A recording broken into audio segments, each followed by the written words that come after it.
बिस्मिल्लाहिर्रहमानिर्रहीम। शुरू अल्लाह के नाम जो बड़ा मेहरबान और रहम करने वाला है। अस्सलामु अलैकुम। मैं असलम राय आपसे मुखातब हूँ और गुजारिश है कि आप मेरे इस हैरत कदर नाम के चैनल को सब्सक्राइब करने के साथ साथ इसकी जो तारीखी वीडियोज़ हैं उनको लाइक और शेयर करें। आज आपके सामने आलम इस्लाम के एक नामवर तबीब और इसके अलावा जो है शोराफाक साइंसदान और जामिउल उलूम फलसफी फल्कियात और रियाजी दान के जो हालात हैं वो तफसील के साथ बयान करेंगे। इनका नाम है इब्न सीना। इब्न सीना का पूरा नाम हुसैन अबू अब्दुल्ला बिन सीना था। वो सन 980 में बुखारा के एक गांव में पैदा हुआ। 6 साल की उम्र में असूल इल्म के लिए बुखारा जाना शुरू किया। बाप का ताल्लुक इस्माइली फ़िरके से था। बाप ने बेटे को भी इस फ़िरके में डालने चाहा, लेकिन होनहार बच्चा उस तरफ ना गया, बल्कि उसने 10 साल की उम्र में कुरान और फ़िक़्ह पर जो है आपने जो अलूम थे वो मुकम्मल कर ली। उसके बाद ये अलूम अक़लिया की तरफ गया। फ़लसफ़ा, रियाजी, साइंस, मंतक इसने अबू अब्दुल्ला से सीखी। उसके बाद आलम इस्लाम के माहिर तबीब अबू मंसूर से तिब का इल्म सीखा। साथ ही खुद भी तिब के मतलब तहकीक करते रहे और अपने उस्तादों को भी पीछे छोड़ गए। ये सारे अलूम की तकमील करने के बाद इब्न सीना 17 साल की उम्र में पहला इलाज उसने किया। बुखारा को हुक्मरान नूह बिन मंसूर बीमार हो गया, उसको आराम नहीं आ रहा था। चुनाचे इब्न सीना ने उसका इलाज किया और वो तंदुरुस्त हो गया। उसके इस कारनामे की वजह से नूह बिन मंसूर ने उसे जो शाही लाइब्रेरी थी उसका मुहतमम और निगरान मुकर्रर कर दिया। अब यहाँ लाइब्रेरी में रहते हुए इब्न सीना ने तिब के अलावा दूसरे उलूम पर जितनी किताबें थी सबको खंगाल दिया। बड़ा ज़हीन शख्स था और जो तिब पर थे तरीके नुस्खे उन सब का मुशाहिदा करने के साथ साथ उनके तजर्बात भी किए कि क्या वो वाकई ही पुरअसर हैं। 1 साल के अंदर अंदर उसने सारी जो लाइब्रेरी है एक तरह से चाट ली और 1 साल के बाद जो है बुखारा का जो हुक्मरान वो फौत हो गया। उसके फौत होने के बाद सन 1001 में इब्न सीना ने ख्वारिज़म का रुख किया और वहाँ अली बिन मामून के दरबार में हाजिर हुआ। उस वक्त वहाँ बड़े बड़े आलम जो है उस दरबार में मौजूद थे, जिसमें अल बैरूनी था, अल इराक़ी था। इब्न सीना भी वहाँ पहुँच गया और दूसरे उलमा और माहिरीन के साथ मुख्तलिफ मौज़ूआत पर तबादले भी होते थे। यहाँ इब्न सीना को सुकून न हुआ और 1009 सन में ये वहाँ से निकला। पहले इराक़ का रुख किया, उसके बाद जरजान गया, वहाँ के हाकिम जामूस के दरबार से मुंसलिक हुआ। जामूस से भी इसे को जो ज़हनी सुकून था, सुकून के साथ काम करने का मौका न मिला। सन 1015 में इसने जरजान से भी कूच किया और रे शहर का रुख किया। रास्ते में जितनी रियासतें आती थी वहाँ काम भी करता रहा और लोगों का इलाज भी करता रहा। इस तरह रे शहर में पहुँचने के बाद कुछ अर्सा इसने वहाँ क़याम किया। उसके बाद सन 1022 में इसने वहाँ से भी कूच किया और इस्फहान का रुख किया। वहाँ ये अलाउल मुल्क जो है के दरबार से मुंसलिक हो गया। यहाँ उसे सुकून से काम करने का मौका मिला। अलाउल मुल्क के दरबार में इसकी बड़ी आला हैसियत होगी, वो उसे हमा वक्त अपने साथ रखता था। यहाँ इसने ज़िंदगी के 14 वर्ष जो है वो सफ़र किया। इब्न सीना ने तिब के अलावा दूसरे उलूम पर जो है इतना काम किया कि पढ़ने वाला हैरतज़दा रह जाता है। मंतक पर इसकी जो किताब अशफा, तिब पर इसकी किताब अल कानून और दुआओं पर इसकी किताब किताबुल अदबिया, ये तीनों किताबें सन 1200 में इनके तर्जमे हुए और ये यूरोप की यूनिवर्सिटी में पढ़ाई जाती रही। ये किताबें इतनी अहमियत की ये किताबें थी। इसके अलावा इसकी और बहुत सी किताबें थी, छोटे रसाले थे, फ़लसफ़े पे थे, फल्कियात पे थे, रियाजी पे थे, जो इसने तहरीर किए। लेकिन सबसे ज़्यादा नाम जो इसने कमाया वो तिब में था। ये इब्न सीना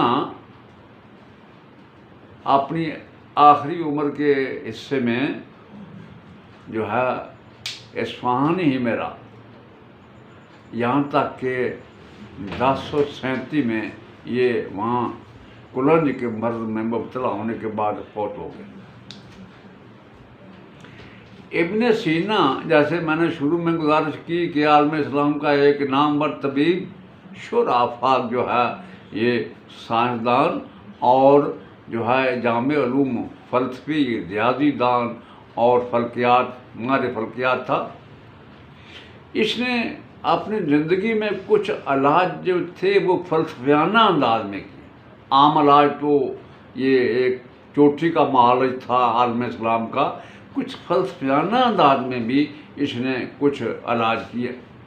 जिन दिनों इसने जरजान शहर में क़याम किया हुआ था, तो जरजान के हुक्मरान जामूस का एक रिश्तेदार था, वो बीमार पड़ गया।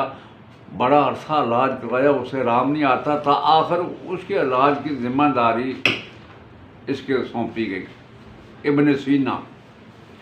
इब्न सीना ने उसका जायज़ा लिया। वो बड़ा उदास था और बड़ा फ़िक्रमंद सा चेहरे से लगता था। इब्न सीना ने उसका करूरा और उसका जो है नब्ज़ देखी और कुछ अंदाज़ा लगाने के बाद उसने एक बड़ा प्यारा काम किया। उसने कहा कोई ऐसा शख्स मेरे पास लाओ जो जरजान शहर के सारे महलों से वाकिफ़ हो। चुनांचे एक शख्स को उसके पास लाया गया, तो उसने वो जो हुक्मरान का रिश्तेदार बीमार था उसकी नब्ज़ पर हाथ रखा और जो शख्स आया था उसे कहा कि जरजान के महलों के नाम गिनना शुरू कर दो। चुनांचे उसने हाथ नब्ज़ पे रखा और वो जो सामने बंदा था उसने महलों के नाम लेना शुरू कर दिए।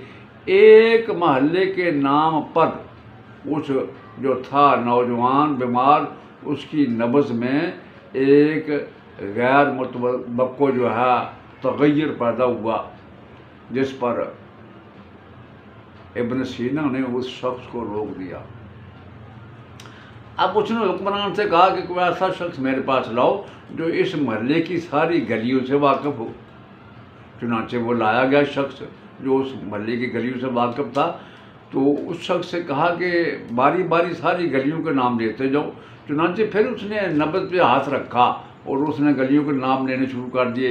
एक गली का नाम आने पर उस नौजवान के नब्ज़ में तग़य्युर पैदा हुआ, उसने फिर रोक दिया।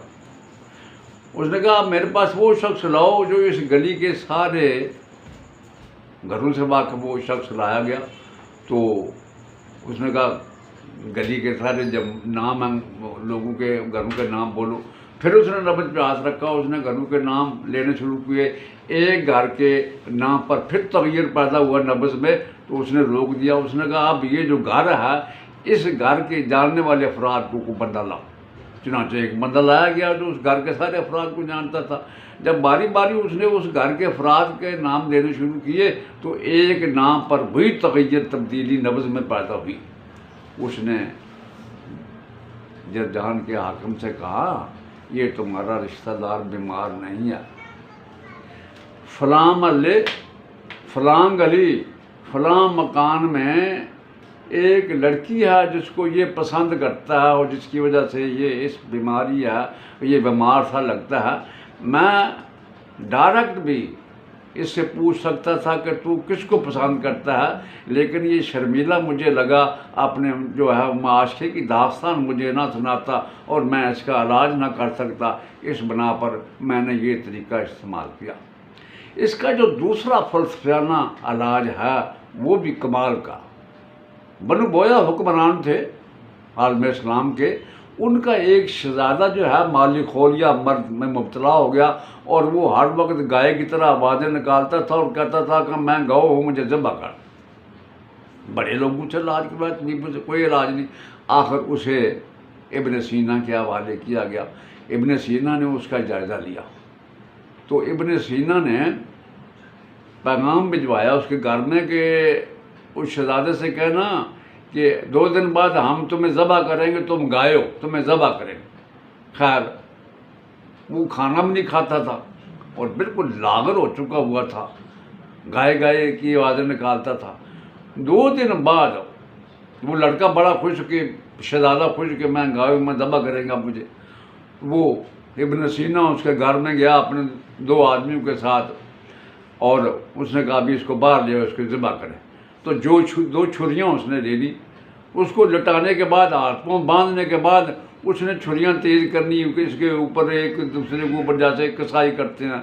तो उसके बाद उसकी गर्दन पे हाथ रखा और जायज़ा लिया।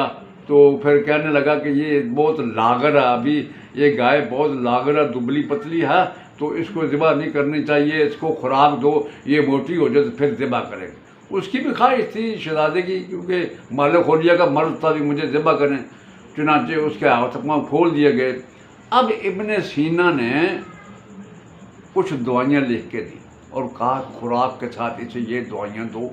अब जब उस शहजादे ने देखा कि मैं मोटा होऊंगा तब ज़िबा करेंगे और ये मुझे अच्छी खुराक दे रहे हैं, चुनाचे उसने वो खुराक दबा के खानी शुरू की। उसमें दवाइयाँ भी थी। जनाब उस दवाइयों से वो माली खोलिया के मर्द से उसको निजात मिली और वो सेहतयाब हो गया। इसके और भी बड़े तवील हालात हैं इब्न सीना के, और जाते जाते मैं आपसे गुजारिश करूं कि इब्न सीना के जो मज़ीद अगर हालात पढ़ना चाहे तो ये मेरी किताब है सफ़ीरान इस्लाम। इसके अंदर इब्न सीना के अलावा बहुत से दीगर जो हैं वो तबीब और नामवर लोग, उनके हालात भी आपको मिलेंगे। जाते जाते मैं फिर आपसे गुजारिश करूं कि मेरे इस चैनल हेल्थ कदा को सब्सक्राइब करने के साथ साथ इसकी जो वीडियोज़ हैं उनको लाइक और शेयर भी करें। अल्लाह पाक आपका हामी और नासर हो। अस्सलाम वालेकुम।